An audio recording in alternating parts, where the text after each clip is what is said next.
好，今天过年特别节目，我们也要特别来聊，就是在川普一整年的关税围堵之下，到底有没有效？现在看起来好像整体来说评估是失效的吗？尤其是针对中国大陆的围堵，反倒激出了中国大陆的外贸在最新的一个数据统计，在去年是破兆美元的，创下了新高。那么当中有一些关键的经济引擎，等一下我们都会一起的来掌握。好，先来看到说，2025年刚刚聊了美国的经济社会呈现了一个 K 型化的社会，但是中国大陆走出了在经济上不一样的路。川普的关税政策之下没有打趴中国大陆，没有想到2025年反倒是中国大陆它的这个贸易顺差高达了1.05兆美元，特别是针对了东协国家，它的出口反而是创下了新高，年增幅高达了7.4%。针对欧盟国家也有8.4%的一个年增幅，拉丁美洲更是高达了7.4%，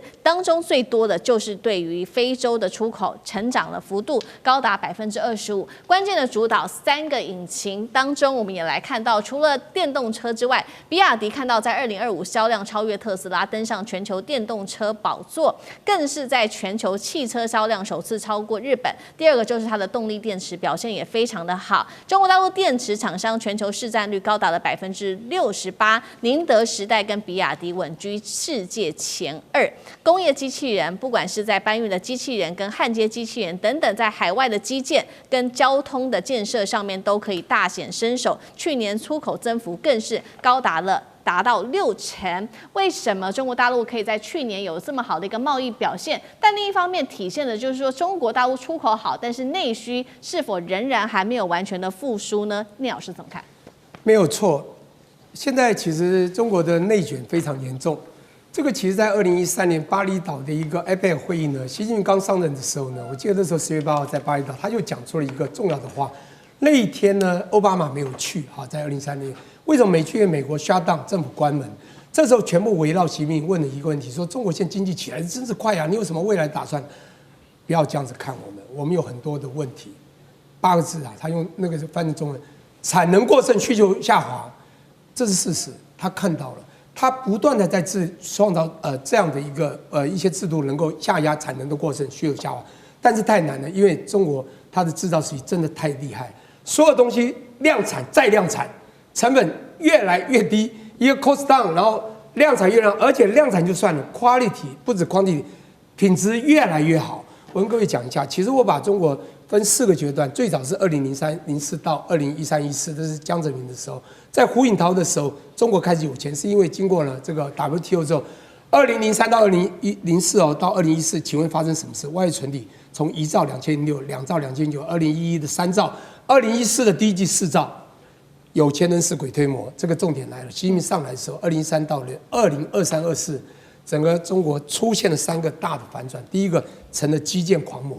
在技术面太强了。第二个呢，科技不断的领先。我讲的2014就开始丢大经济一起计划，2019 2期，2023 3期，不断扎经济计划，完全看准了未来科技的发展，科技领先。第3个就是经济的奔发。那经济奔发当带动了这部分，这3样东西。然后他们走出了国际，开始走“一带一路”等等。我跟各位说明一下，为什么中国能够在这么内卷还能够复活，在川普这样的压制还能够这么的这个屹立不摇？原因很简单，因为刚刚讲有财务面、非财务面的，包括这个我们讲财务经济的分发呀，这个基建狂魔，还有科技的领先之后，建立了很多海外关系。“一带一路”走出去之后，非洲也好，东协各国也好，甚至现在量产之后的无人机、机器人、电动车之后，欧洲也好。各个地方都需要中国的成本低，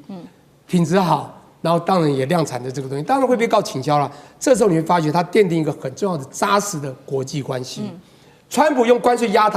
他就开始转换方向，转到哪里？开始走到这些国家，因为不管怎么说，它的量也好，质也好，成本又低，别人会买单。他也因为这种国际关系，让他在各个地方把他的出口反而上升，反而让这个川普跌破眼镜。2025年，他突破1兆，成为有史以来中国出口最高的一年。这就是中国它很特别的地方。因此，我觉得中国的内卷，大家一定要了解，它的确发生，因为的确产能过剩需求下滑，也竞争太强烈。但是他们在国际的关系，因为世界还是需要东西，中国制造的东西好。它又是大家需要的东西，因此它一样有一定的销路。反而川普现在才开始要做制造业，将来要卖到哪里都不知道，他只能先维持他自己而已。所以未来啊，这个此消彼长，大家都应该看得很清楚了。好，所以我们看到2025年它的中国大陆的贸易顺差创下了1兆美元新高。刚刚讲了几个关键引擎嘛，电动车、动力电池跟工业机器人，到底相比日韩跟欧美，它的优势又在哪里？像这个怎么看？我想中国大陆在最近，大家全世界都已经看到中国大陆的这10几年来的这个发展建设，那么终于来到一个非常强悍跟强势的状态。那么在2026年初，连续已经有超过你可以说6国到8国各方面的这种欧美国家的领袖都前去跟中国部分。那我想这个部分凸显出一个很特别，因为现在放眼看见全中国，我们讲国力这件事情，先从军事来看。军事的部分，像中国大陆的这个军事能力，都认为已经可以跟美国硬齐风大家可以互相抗争了。那么来看经济的力量跟包括基础建设，有很多东西现在包括，甚至我们在网络上，中国大陆连城市建设、高铁等等的美食、便宜的民生物价，基本上对比的全世界，包括欧美国家来讲，最近是中国的文化对外输出，既然是靠这种硬邦邦的东西，还不要说是这些什么短视频啊，这些也都是这个形式，也都在输出。所以，我们其实回过头来看，为什么能够这么强？我想就一个原因，中国大陆是国家计划经济。每5年，中国大陆长久以来就每5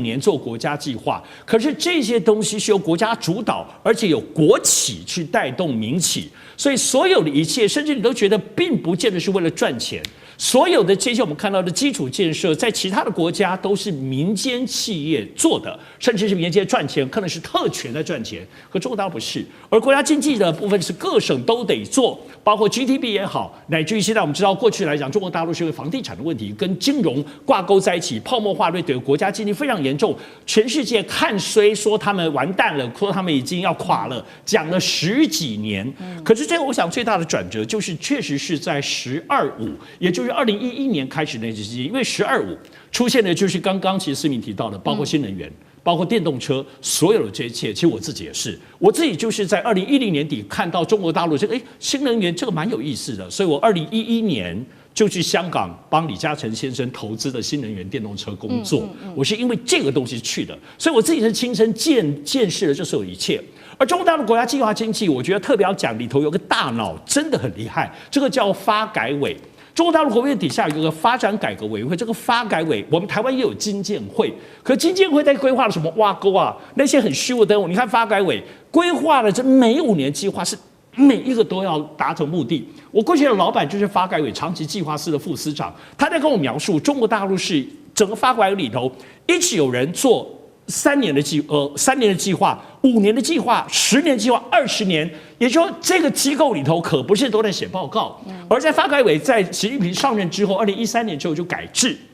他们没有长期计划司，出现这个东西很厉害，叫做体制改革司。就是他们是一边执行一边在修正它的体制，他们还有发展战略跟经济运行的评估，所以这些很精密的规划设计，由14亿人口当中最好的经济头脑投入这个国家建设计划，10多年下来，15年到现在2025年、26年，我们就看到了这样子的结果。当然，这还是在习近平上任之后所发生的。所以我想这部分还是一个综合的一个魄力，以及国家整体的机器往前推动美国、欧洲相形见绌。好，中国大陆整体的这个经济规划之下，我们刚刚特别也看到了许多产业的崛起。那其实美国要担心的，不只是刚刚我们讲的非常多是在科技产业上面的崛起，另外就是这个跟军民两用的战略物资有关的，就是无人机跟机器人了。美国原本要进的大疆无人机，现在也不能进，因为它恐怕还是太需要。那美国自己做得出来吗？2026年有没有机会？舰长怎么看？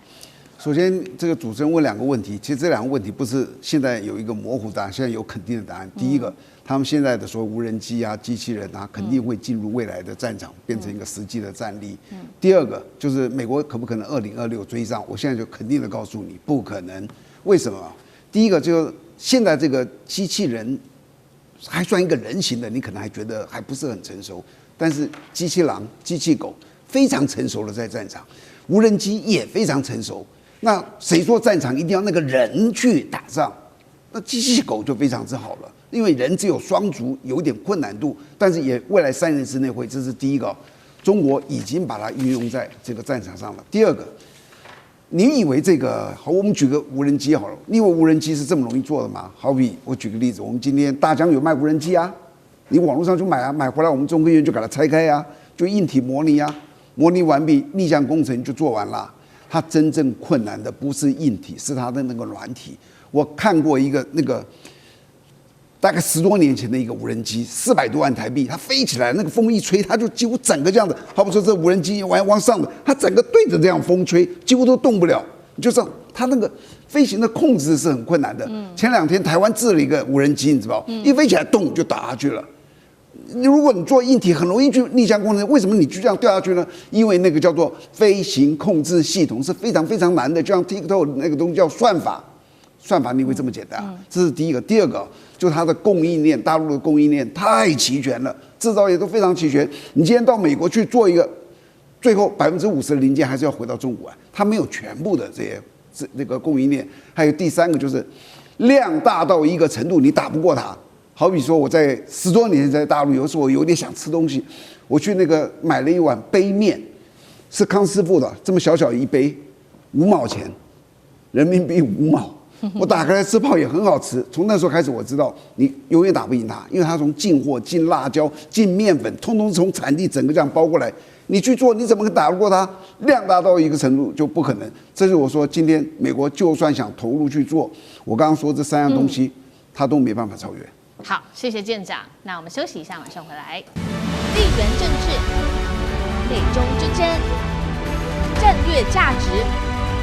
强权崛起、小国生存，现在与未来洞悉事件走向，掌握世界脉动，全球观点尽在环球大